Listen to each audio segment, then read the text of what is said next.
वक्रतुंड महाकाय सूर्यकोटि समप्रभा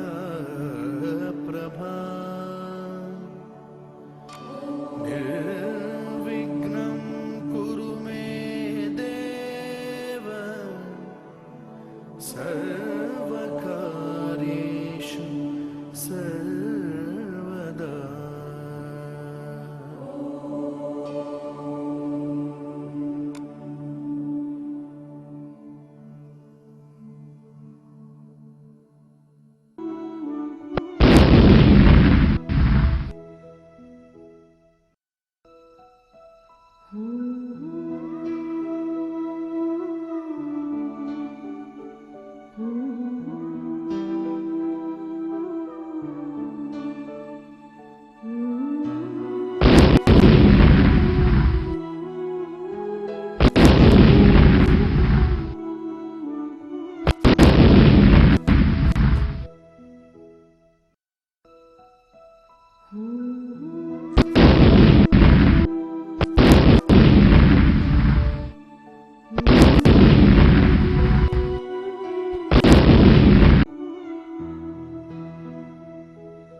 अब हम बात करेंगे लेसन के अंत में दिए गए क्वेश्चन नंबर 7 पर, जो कि इसी से संबंधित है।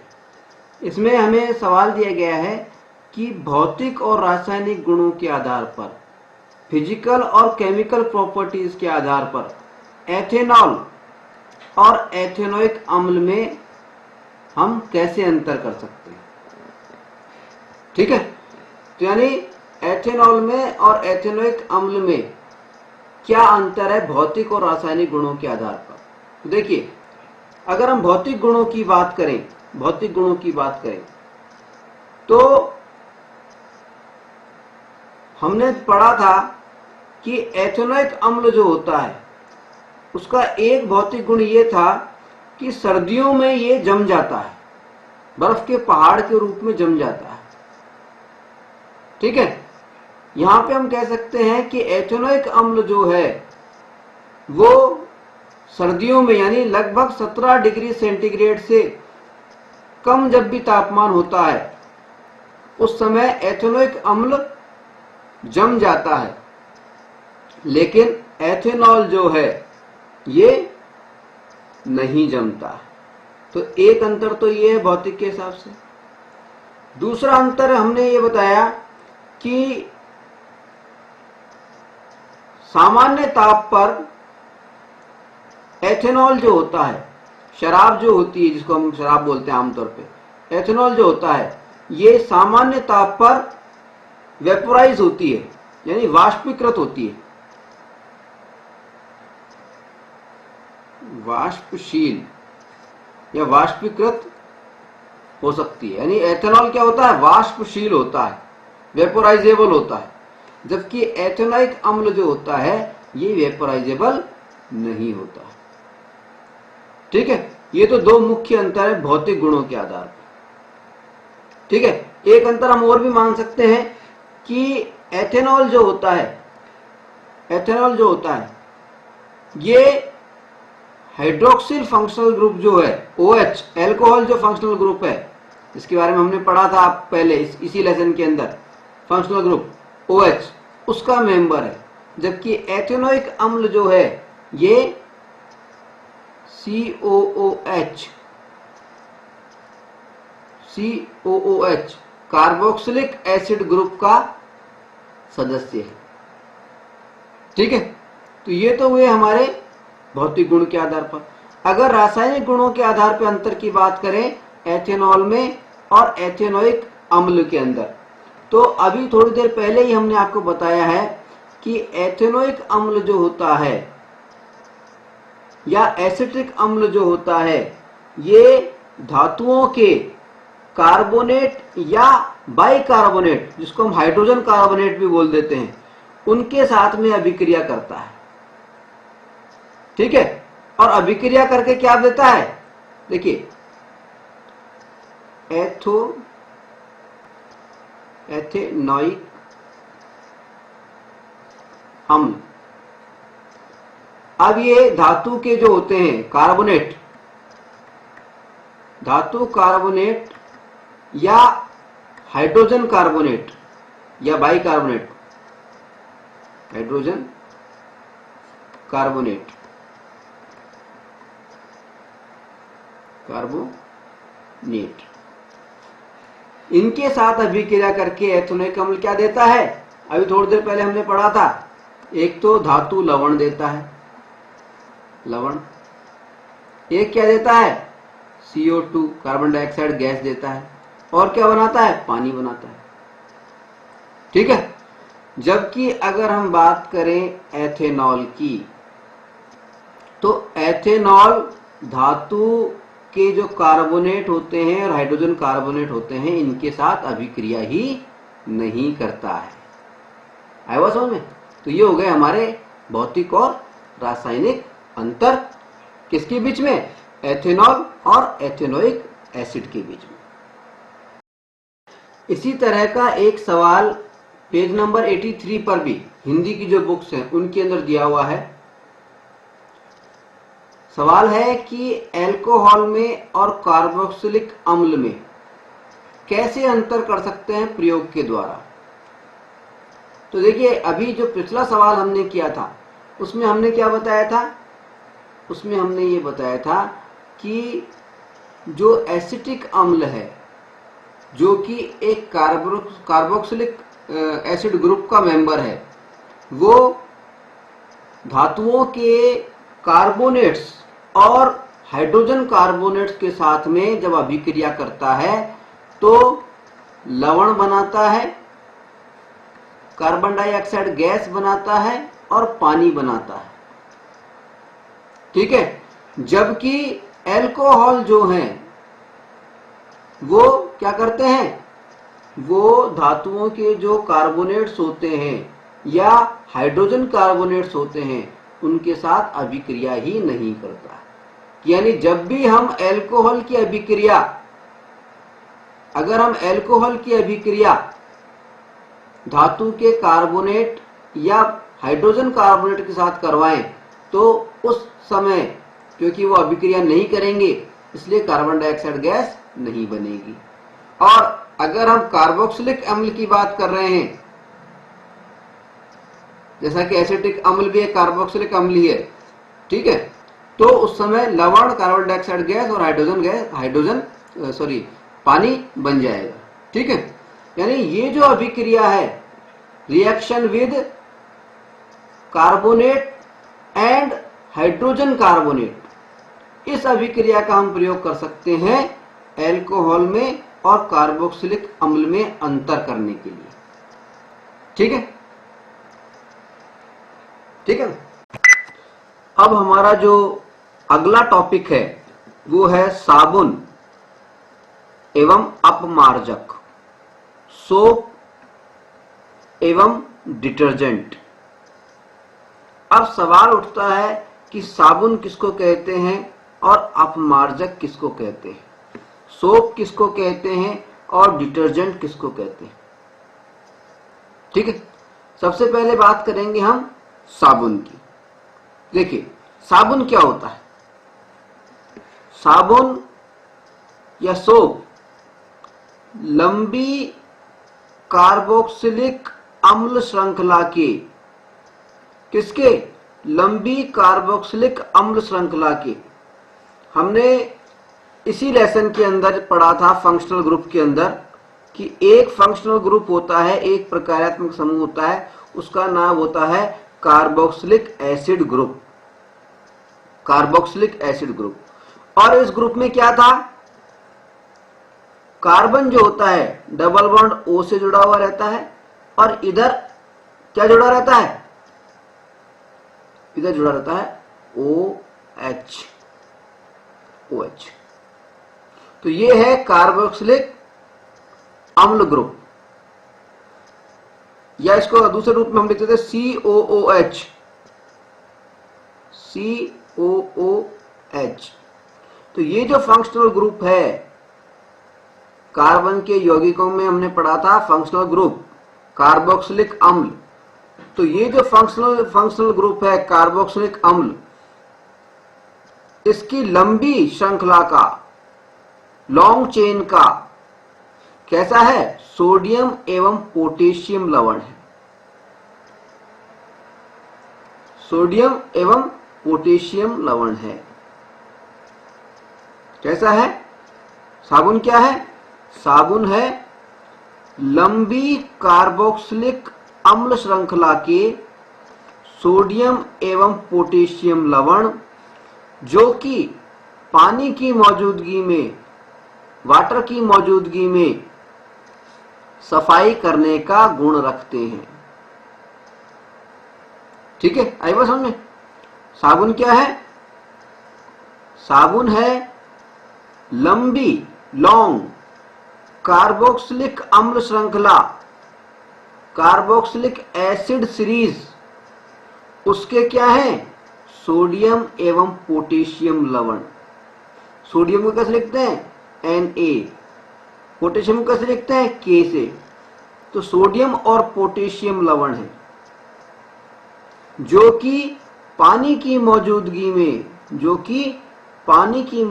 में, सफाई करने का गुण रखते हैं। अब पानी की मौजूदगी से मतलब, यहां पे एक बात और बता दें हम, पानी जो होता है ये दो प्रकार का होता है। पानी दो प्रकार का होता है। एक को बोलते हैं हम कठोर जल, हार्ड वाटर, और दूसरे को हम बोलते हैं मृदु जल, सॉफ्ट वाटर।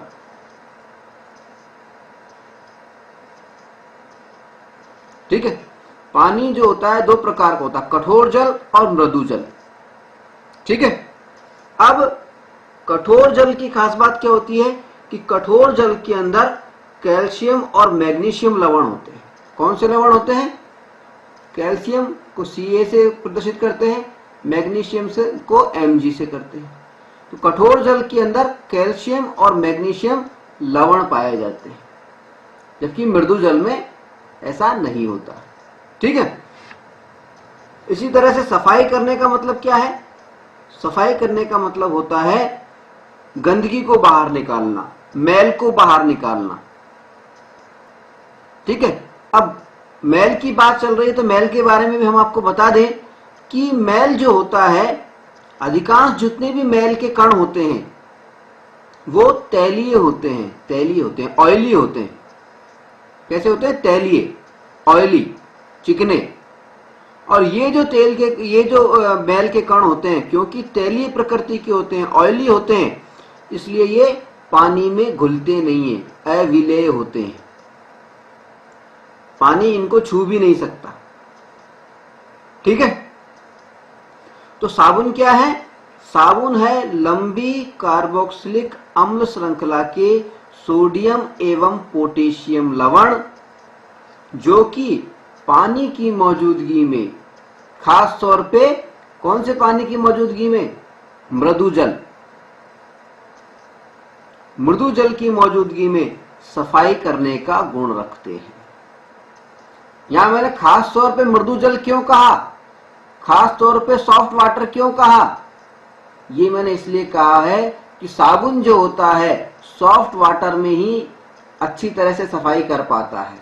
अगर साबुन का प्रयोग हम कठोर जल में करें, हार्ड वाटर में करें, तो क्या होता है, हमने अभी बताया था कि कठोर जल के अंदर, हार्ड वाटर के अंदर कैल्शियम और मैग्नीशियम लवण पाए जाते हैं, और जब साबुन का प्रयोग इन लवणों की उपस्थिति में होता है तो एक अविलेय अनसोल्यूबल मैटर बनता है, जिसकी वजह से सफाई ढंग से नहीं हो पाती है, और ऐसी स्थिति में झाग भी बहुत कम बनता है।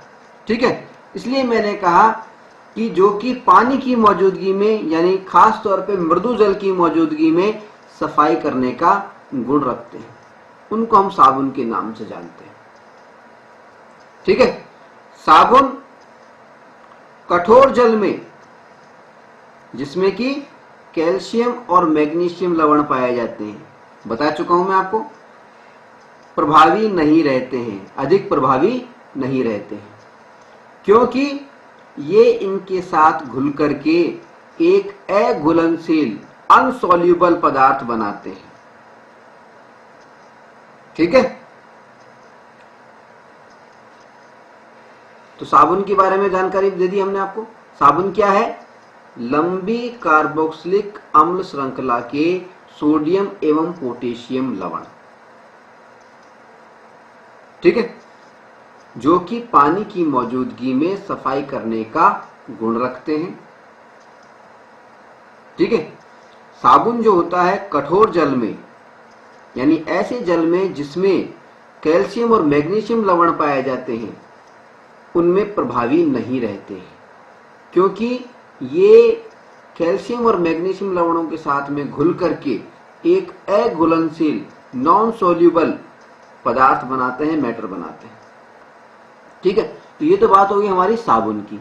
चलिए अब बात करते हैं हम किसकी? डिटर्जेंट की, यानी अपमार्जक की। देखिए, अपमार्जक या डिटर्जेंट की जो परिभाषा है वो भी साबुन की तरह ही है, सोप की तरह ही है। थोड़ा सा अंतर है, मामूली सा अंतर है। क्या अंतर है?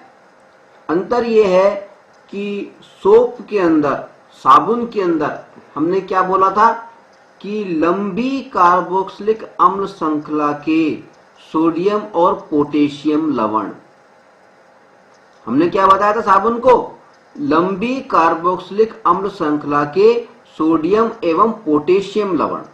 जबकि अपमार्जक की जब हम बात करते हैं, डिटर्जेंट की बात करते हैं, तो क्या लिखेंगे हम कि डिटर्जेंट क्या है, अपमार्जक क्या है?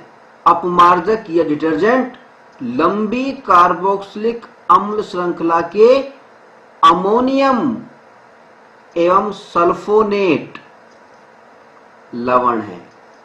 दोनों में लवण है। उसमें सोडियम की बात कर रहे थे हम और पोटेशियम की बात कर रहे थे।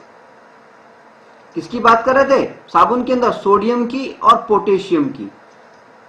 जबकि इसमें क्या बात कर रहे हैं हम? अमोनियम की और सल्फोनेट की। सल्फोनेट की। तो अपमार्जक क्या है? लंबी कार्बोक्सिलिक अम्ल श्रृंखला के अमोनियम एवं सल्फोनेट लवण, जो कि पानी की मौजूदगी में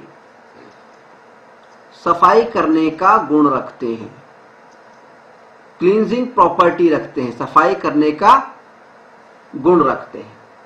ठीक है, इनको हम कहते हैं अपमार्जक या डिटर्जेंट।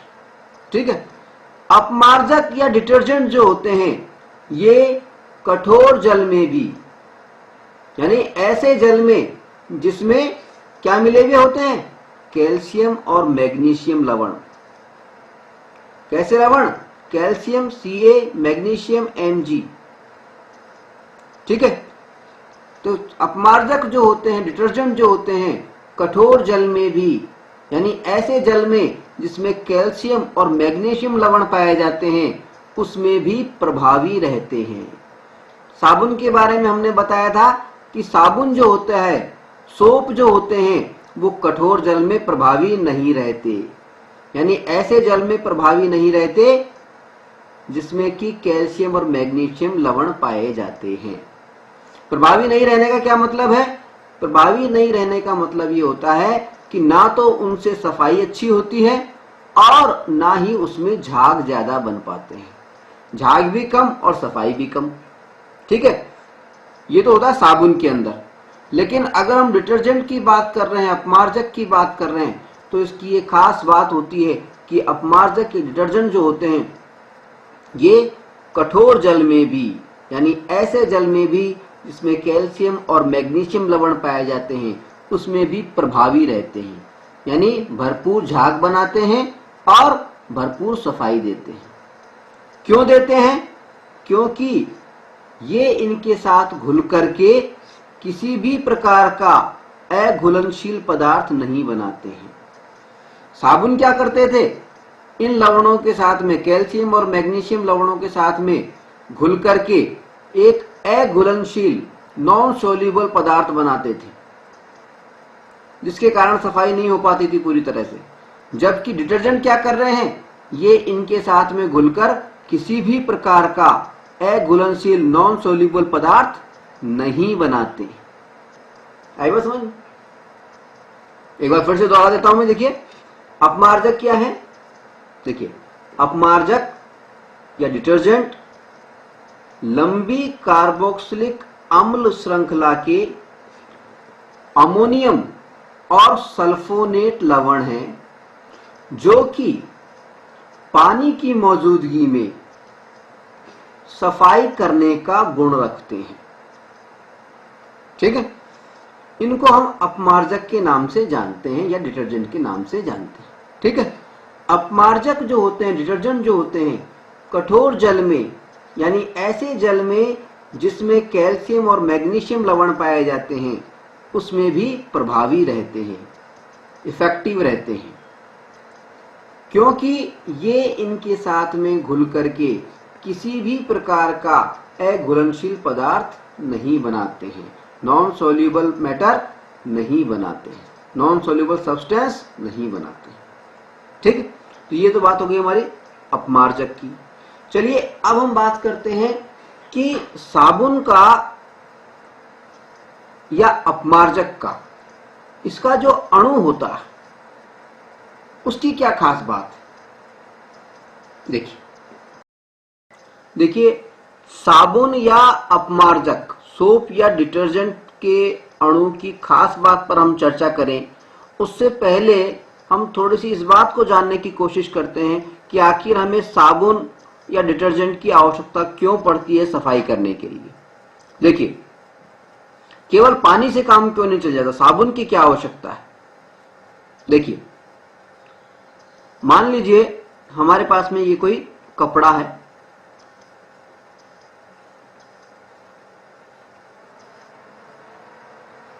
और इस कपड़े के बीच में कहीं पर कोई मैल या कोई भी डर्ट पार्टिकल, गंदा कण, गंदगी का कोई कण, जो हमने बताया था कि आमतौर पे तैलीय प्रकृति का होता है, वो इसमें फंसा हुआ है। जब हम कपड़े को साफ करना चाहते हैं, यदि हम कपड़े को साफ करना चाहते हैं, तो इसका मतलब क्या हुआ कि ये जो मैल का कण है ये कपड़े में से बाहर निकलना चाहिए। ठीक है, यानी कपड़े में फंसे हुए इस मैल के कण को हमें खींचने की आवश्यकता पड़ेगी। ठीक है, अब खींचेंगे कैसे?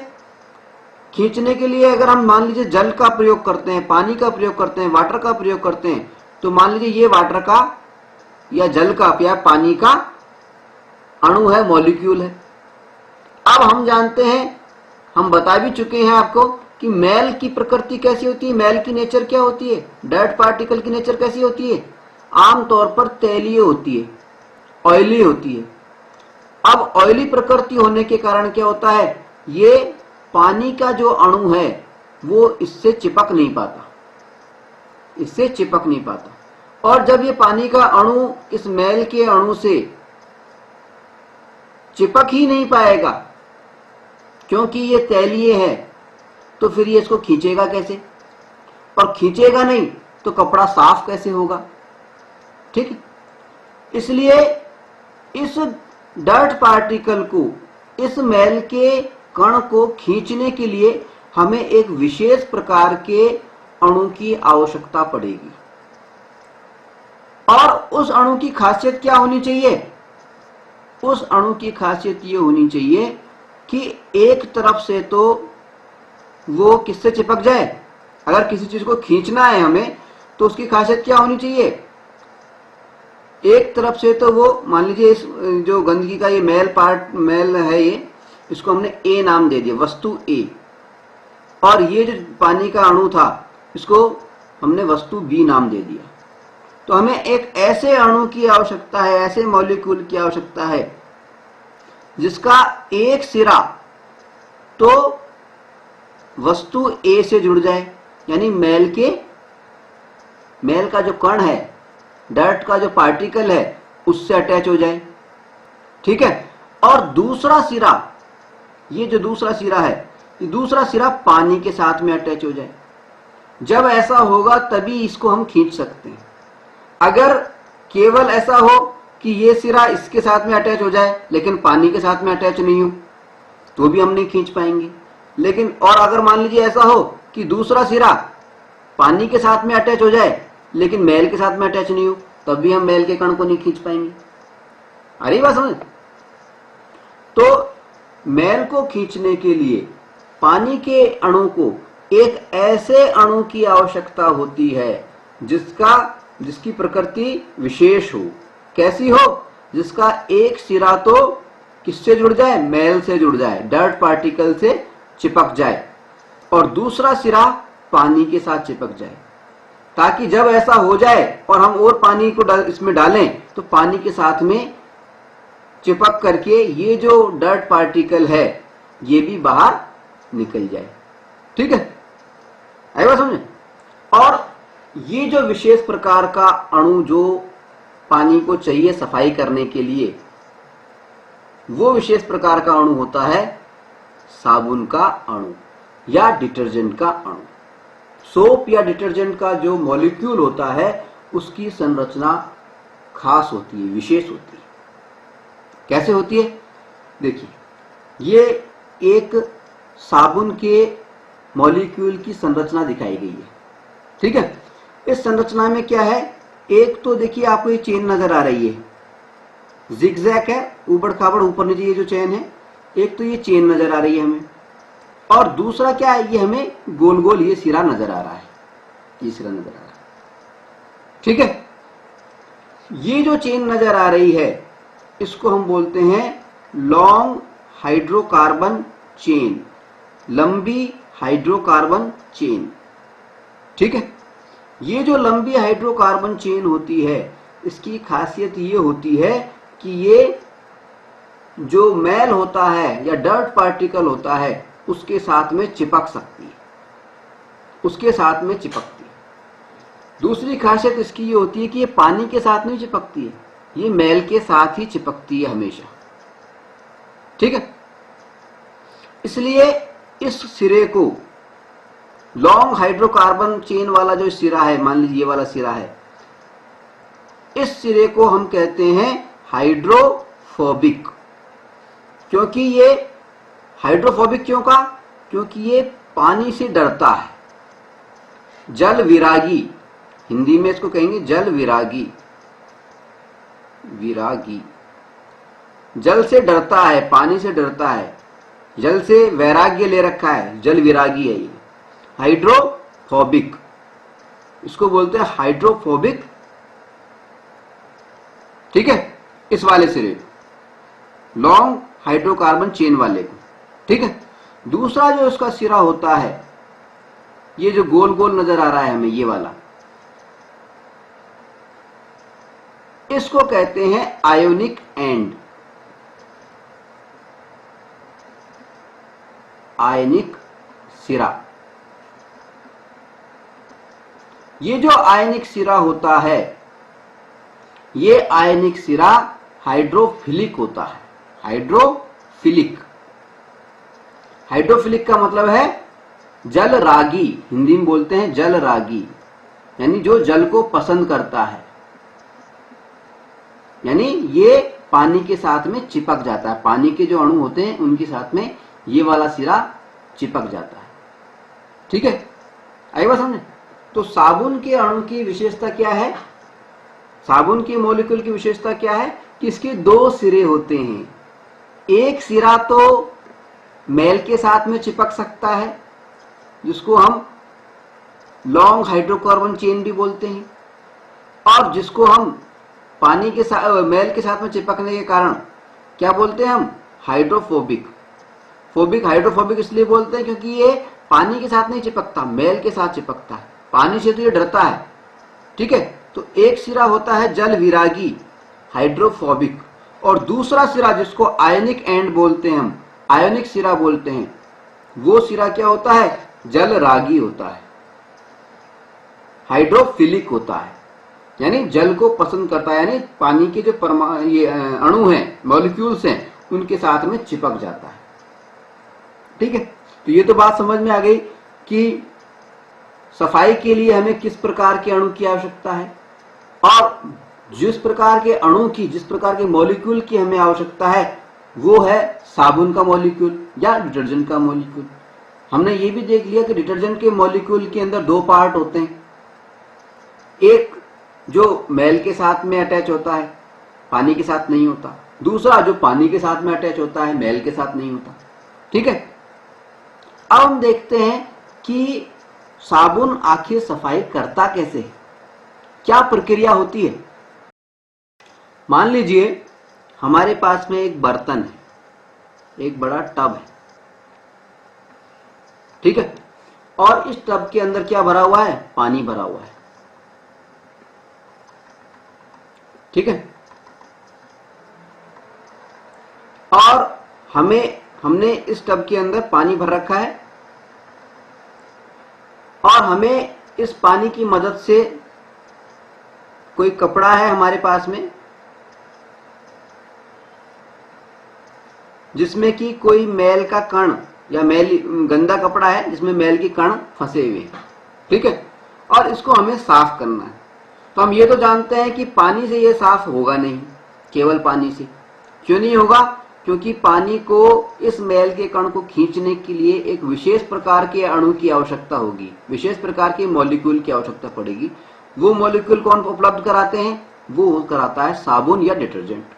तो अगर हमें इसको साफ करना है तो सबसे पहले इस पानी के अंदर हम क्या करेंगे, इस पानी के अंदर हम मिलाएंगे साबुन या डिटर्जेंट।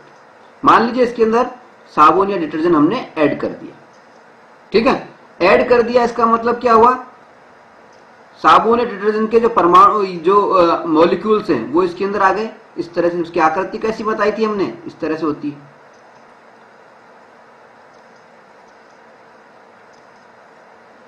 मतलब इस तरह की आकृति के जो अणु हैं साबुन के, वो इस पानी में, पूरे पानी के अंदर फैल गए, ठीक है। जब हम इस कपड़े को, जिसमें कि मैल फंसा हुआ है, उसको इस पानी में डालते हैं, तो होता क्या है, होता यह है कि जैसे ही हम इसको पानी में डालते हैं, इस कपड़े को जिसमें कि मैल फंसा हुआ है, तो साबुन का जो अणु होता है, साबुन का जो मॉलिक्यूल होता है, हमने बताया था इसकी विशेष प्रकृति होती है, विशेष प्रकार की नेचर होती है। क्या नेचर होती है कि इसका ये जो जिगजैग वाला, ये टेढ़ा मेढ़ा जो है, जो लंबी हाइड्रोकार्बन की जो श्रृंखला थी, ये तो किससे अटैच होना चाहती है, मैल के साथ में, ठीक है। और ये जो गोला वाला है, गोल वाला जो हिस्सा है, जिसको आयनिक एंड बोलते हैं हम, ये किससे अटैच होना चाहता है, पानी से, ठीक है। तो साबुन के अणु की, साबुन की मॉलिक्यूल की विशेष प्रकृति होने के कारण ये साबुन के मॉलिक्यूल्स क्या करते हैं, जो डर्ट पार्टिकल होता है, जो डर्ट पार्टिकल होता है या मैल का कण होता है, उसके चारों ओर एक एक करके इस तरह से अटैच हो जाते हैं, इस तरह से अटैच हो जाते हैं,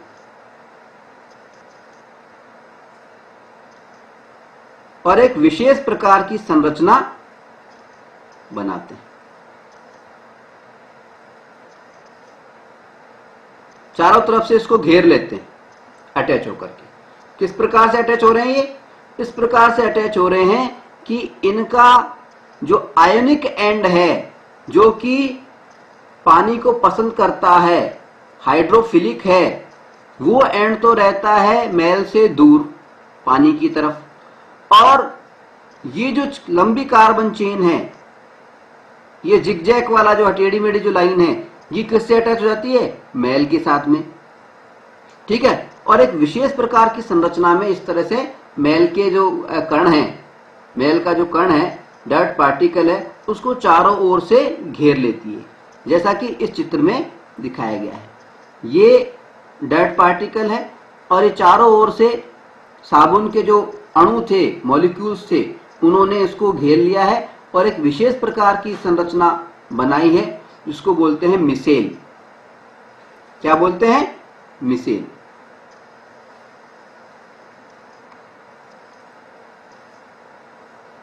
MICELL, मिसेल।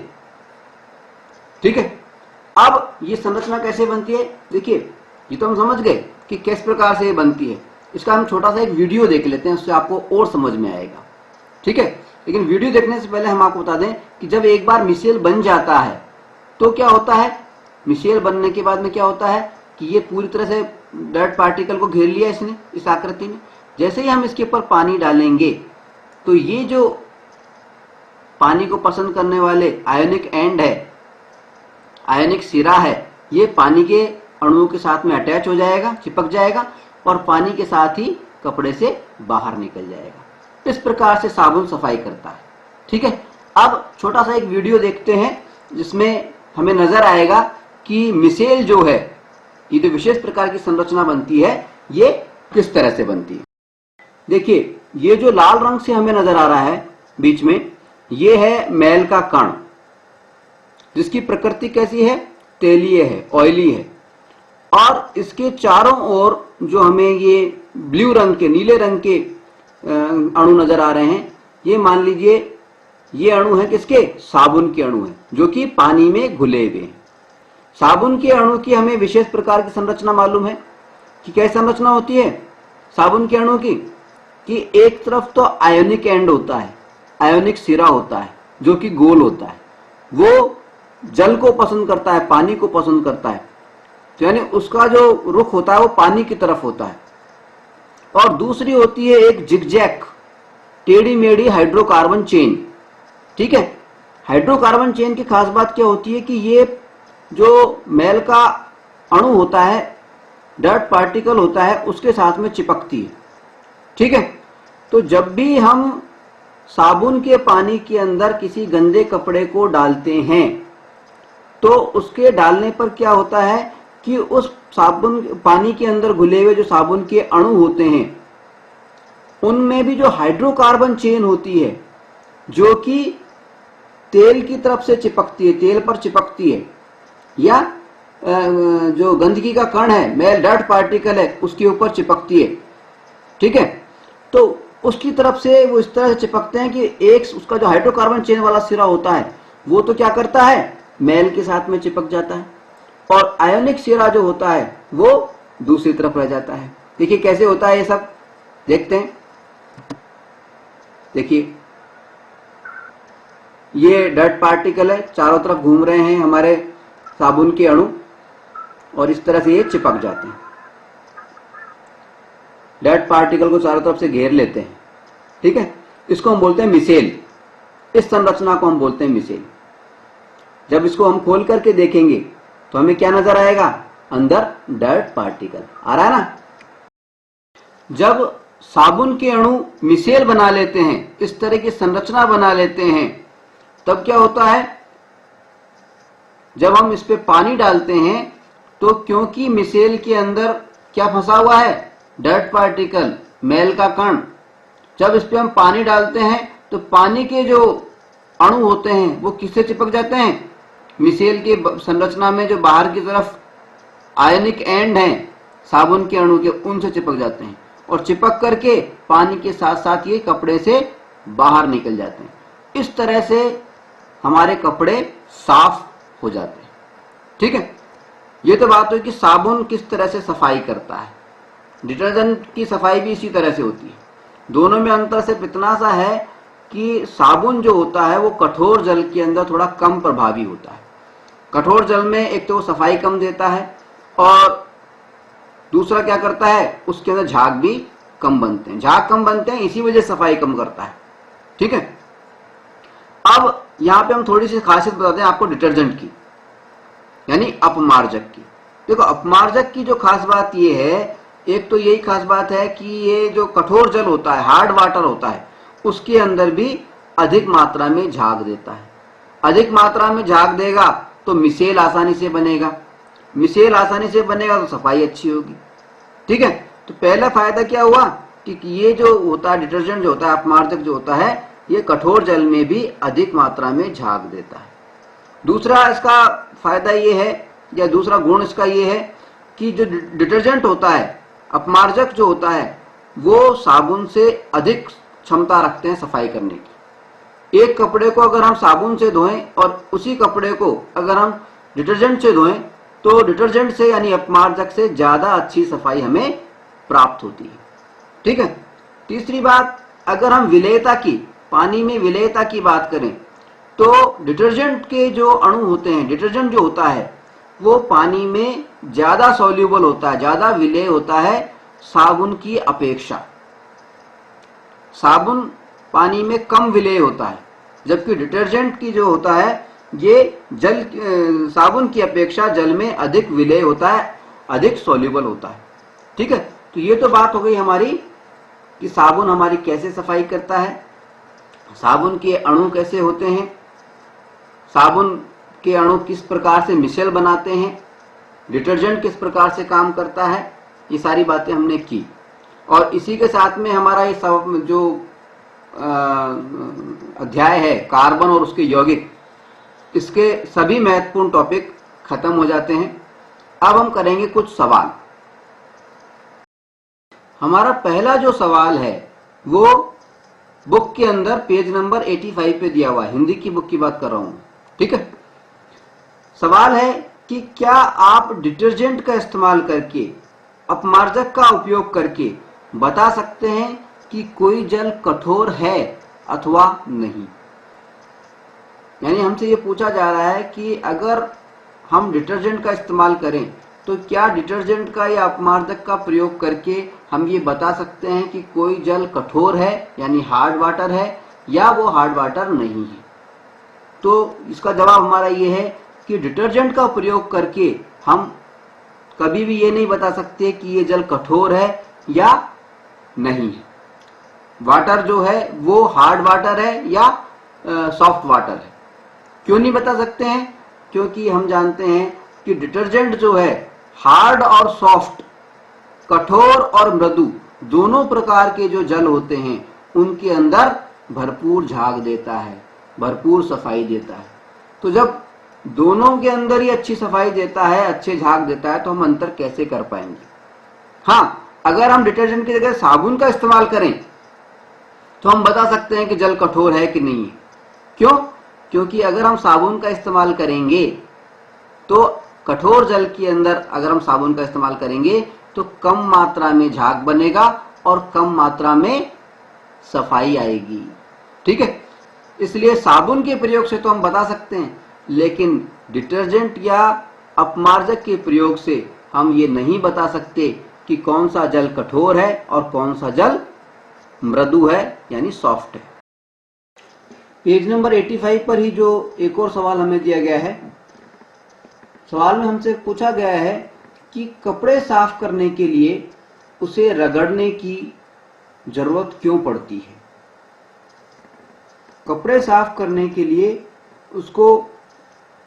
उसका एजिटेशन करने की क्या जरूरत पड़ती है, रगड़ने की क्या जरूरत पड़ती है? देखिए, हमने आपको बताया था कि साबुन के जो अणु होते हैं वो क्या करते हैं, जो मैल का कण होता है, डर्ट पार्टिकल होता है, उसके चारों ओर एक विशेष प्रकार की संरचना बना लेते हैं जिसको कि हमने मिसेल कहा था। ठीक है। इस प्रकार से ये जो मिसेल संरचना बनती है मिसेल बनने के बाद में क्या होता है, पानी के साथ बाहर निकल सकता है ये अणु, ठीक है। लेकिन ये जो मिसेल होते हैं ये आसानी से बाहर निकल पाए, ये क्या है, फंसे रहते हैं, कपड़े के अंदर फंसे रहते हैं, तो ये थोड़े आसानी से निकल पाए, इसी के लिए हम क्या करते हैं, कपड़े को रगड़ते हैं या उसको पत्थर पे पीटते हैं या उसको उसके अंदर ब्रश का इस्तेमाल करते हैं, ठीक है। आई बात समझे कि कपड़े में जो मिसल बन जाता है, साबुन के अणु मिसल बना लेते हैं डर्ट पार्टिकल के साथ में, मैल के कण के साथ में। अब ये मिशेल भी क्या होता है, पूरी तरह से एकदम से बाहर स्वतः नहीं निकल पाता, ये फंसा रहता है, इसके तंतु जो है फंसे रहते हैं कपड़े के तंतुओं के अंदर, तो उसको आसानी से निकालने के लिए हमें कपड़े को रगड़ना पड़ता है या उसको कपड़े को पीटना पड़ता है, ठीक है। अगला सवाल लेते हैं। अगला सवाल पेज नंबर 87 पे दिया गया है, सवाल नंबर 8 के रूप में। इसमें हमसे सवाल दिया गया है कि जब साबुन को जल में डाला जाता है, वाटर में डाला जाता है, तो मिसेल का निर्माण क्यों होता है। दूसरा सवाल इसमें जोड़ा गया कि क्या एथेनॉल जैसे दूसरे विलायकों में भी मिसेल का निर्माण होता है, ठीक है। तो पहला सवाल का हम जवाब देंगे कि जब साबुन को जल में डाला जाता है तो मिसेल का निर्माण क्यों होता है। देखिए, मिसेल का निर्माण होने का महत्वपूर्ण कारण जो है वो है साबुन के अणु की विशेष प्रकृति। मिसेल का निर्माण क्यों होता है, साबुन के अणु की विशेष प्रकृति के कारण, विशेष प्रकृति या संरचना के कारण, विशेष संरचना के कारण, विशेष प्रकृति एवं संरचना के कारण, दोनों कर देते हैं, प्रकृति एवं संरचना के कारण। अब साबुन के अणु की विशेष प्रकृति क्या थी, हमने बताया था कि इसके अंदर दो सिरे होते हैं, एक सिरा तो इसको बोलते हैं आयनिक सिरा, आयनिक एंड या आयनिक सिरा, ठीक है। और ये जो दूसरी है जिगजैग जो बना हुआ है, इसको बोलते हैं हाइड्रोकार्बन चेन, लंबी हाइड्रोकार्बन चेन, हाइड्रोकार्बन श्रृंखला, ठीक है। अब हमने ये भी बताया था कि जो आयनिक एंड होता है ये कैसा होता है, हाइड्रोफिलिक होता है, यानी जल रागी होता है, जल को पसंद करता है, जल रागी। और हाइड्रोकार्बन श्रृंखला जो होती है, लंबी हाइड्रोकार्बन श्रृंखला होती है, ये कैसी होती है, ये हाइड्रोफोबिक होती है। फोबिक मतलब पानी से डरने वाली, इसको बोलते हैं जल विरागी, जल विरागी, ठीक है। अब होता क्या है कि जैसे ही हम साबुन के पानी के अंदर किसी गंदे कपड़े को डालते हैं, किसी गंदे कपड़े को डालते हैं, तो साबुन के जो अणु होते हैं वो क्या करते हैं, उस गंदे कपड़े में जो डर्ट पार्टिकल मौजूद है, जो मैल का कण मौजूद है, उसके चारों ओर इस प्रकार से संयोजित हो जाते हैं कि उनका आयोनिक एंड पानी की तरफ रहता है, क्योंकि ये जल रागी होता है, हाइड्रोफिलिक होता है। और उनकी जो हाइड्रोकार्बन श्रृंखला है ये किधर रहती है, ये रहती है डर्ट पार्टिकल की तरफ, मैल की तरफ, ठीक है। इस तरह से हो जाता है और इस विशेष संरचना को ही हम कहते हैं मिशेल। तो मिशेल निर्माण का मुख्य जो कारण है वो होता है क्या, वो होता है साबुन के अणु की विशेष प्रकृति और उसकी संरचना। संरचना में तो ये बात आ गई कि इसके एक आयनिक एंड होता है, एक हाइड्रोकार्बन श्रृंखला होती है। प्रकृति में ये बात आ गई कि आयनिक एंड जो होता है वो जल रागी होता है, यानी हाइड्रोफिलिक होता है, और जो हाइड्रोकार्बन श्रृंखला होती है वो जल विरागी होती है, हाइड्रोफोबिक होती है, पानी से डरती है, ठीक है। अच्छा, दूसरा सवाल इसमें जुड़ा हुआ है कि एथेनॉल जैसे दूसरे विलायकों में भी मिसेल का निर्माण होता है क्या? तो हम जब इसका जवाब हम दे सकते हैं कि नहीं होता है। एथेनॉल जैसे दूसरे विलायकों में, दूसरे सॉल्वेंट्स में मिसेल का निर्माण नहीं होता है। चलिए अगला सवाल लेते हैं। अगला प्रश्न पेज नंबर 87 पर दिया गया है, सवाल नंबर 10 के रूप में, प्रश्न नंबर 10 के रूप में। इसमें हमें कहा गया है कि कठोर जल को यानी हार्ड वाटर को साबुन से उपचारित करने पर, यानी इसको साबुन से ट्रीट करने पर, सोप से ट्रीट करने पर झाग के निर्माण को समझाइए। झाग को हम बोलते हैं स्कम, SCUM, स्कम। ठीक है, यानी कठोर जल को साबुन से उपचारित करने पर झाग के निर्माण को हमें समझाना है, स्कम के निर्माण को हमें समझाना है।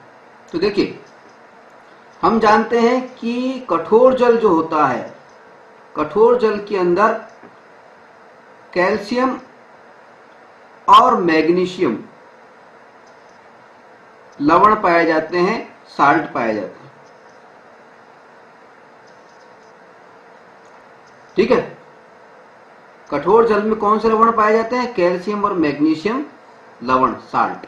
ठीक है, ये जो कैल्शियम और मैग्नीशियम के लवण हैं, कैल्शियम और मैग्नीशियम साल्ट है, ये साबुन के अणुओं के साथ, साबुन के अणु के साथ में अभिक्रिया करके और क्या बनाते हैं? ये बनाते हैं गाद, गाद या तलछट, तलछट, गाद या तलछट। अंग्रेजी में इसको कहते हैं प्रीसिपिटेट, प्री CIPICP टेड, TATE, प्रीसिपिटेट। ठीक है, क्या होता है? साबुन के अणु कैल्शियम और मैग्नीशियम लवण के साथ में मिलकर के गाद बनाते हैं, प्रीसिपिटेट बनाते हैं। ठीक है, और ये जो प्रीसिपिटेट होती है, ये जो गाद या तलछट होती है, ये धुंधले सफेद लेयर के रूप में, ऑफ वाइट लेयर के रूप में पानी के ऊपर तैरने लगती है। ये जो गाद होती है, ये एक लेयर के रूप में, लेयर यानी परत, एक लेयर के रूप में। कैसी लेयर के रूप में? Of white. ऑफ वाइट को हम लिखते हैं धुंधला सफेद, धुंधला सफेद। ये जो गाद होती है, धुंधली सफेद परत के रूप में, ऑफ वाइट लेयर के रूप में पानी के ऊपर तैरने लग जाती है। ठीक है, और ये जो लेयर है, इसी को हम कहते हैं झाग, झाग।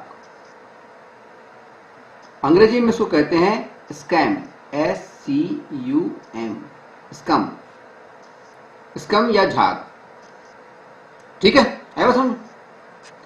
अब जब ये स्कम बन जाता है, इस स्कम के बनने के कारण क्या होता है? साबुन जो होता है कठोर पानी में अपनी जो सफाई का गुण होता है उसको खो देता है। इस स्कम के कारण, इस झाग के कारण साबुन क्या करता है? अपने सफाई का जो गुण होता है उसको खो देता है। और इसीलिए हम कहते हैं कि कठोर जल के अंदर, हार्ड वाटर के अंदर साबुन जो होता है वो कम सफाई दे पाता है, अप्रभावी रहता है, प्रभावी नहीं रहता। ठीक है, आई बात समझ में? तो क्या होता है इसके अंदर? कैल्शियम और मैग्नीशियम लवण जो कि कठोर जल में मौजूद होते हैं, हार्ड वाटर में मौजूद होते हैं, ये लवण साबुन के अणु के साथ में अभिक्रिया करते हैं और साबुन के अणु इनके साथ में अभिक्रिया करके गाद या तलछट बनाते हैं, प्रीसिपिटेट बनाते हैं। और ये जो गाद या तलछट होती है या प्रीसिपिटेट होता है, ये एक ऑफ वाइट लेयर के रूप में, धुंधली सफेद परत के रूप में पानी पर तैरने लग जाती है। और इसी परत को, इसी धुंधली सफेद परत को, ऑफ वाइट लेयर को हम झाग या स्कम कहते हैं। ठीक है, और इस झाग के बनने के कारण स्कंद के बनने के कारण ही क्या होता है, साबुन अपनी सफाई करने का जो गुण होता है उसको खो देता है। और यही कारण है कि कठोर जल में साबुन प्रभावी नहीं होते हैं। चलिए अब लेते हैं पेज नंबर 87 पर सवाल नंबर 11 के रूप में दिया गया सवाल। इसमें हमसे कहा गया है कि यदि आप लिटमस पेपर लाल या नीला इसके माध्यम से साबुन की जांच करें तो हमारा ऑब्जर्वेशन, हमारा प्रेक्षण क्या होगा, हमें क्या नजर आएगा।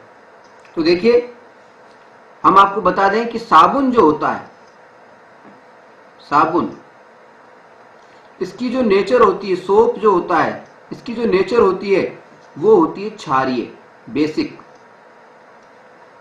क्षारीय प्रकृति,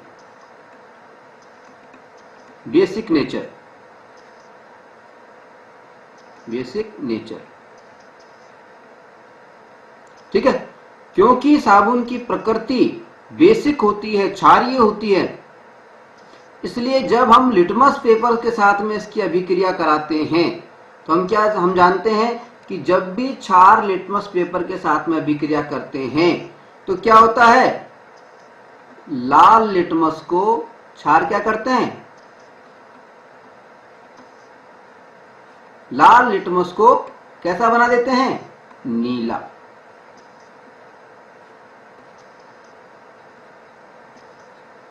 ठीक है, क्षार क्या करते हैं, लाल लिटमस को नीला बना देते हैं। क्योंकि क्षार लाल लिटमस को नीला बना देते हैं और साबुन की जो नेचर होती है वो भी क्षारीय होती है, इसलिए अगर हम साबुन की जांच करें लिटमस पत्र के आधार पर, लिटमस पेपर के आधार पर, तो हम देखेंगे कि साबुन जो है वो लाल लिटमस पेपर को कैसा बना देगा, नीला बना देगा। ठीक है, ये हो गया हमारा जवाब। चलिए अगला सवाल लेते हैं।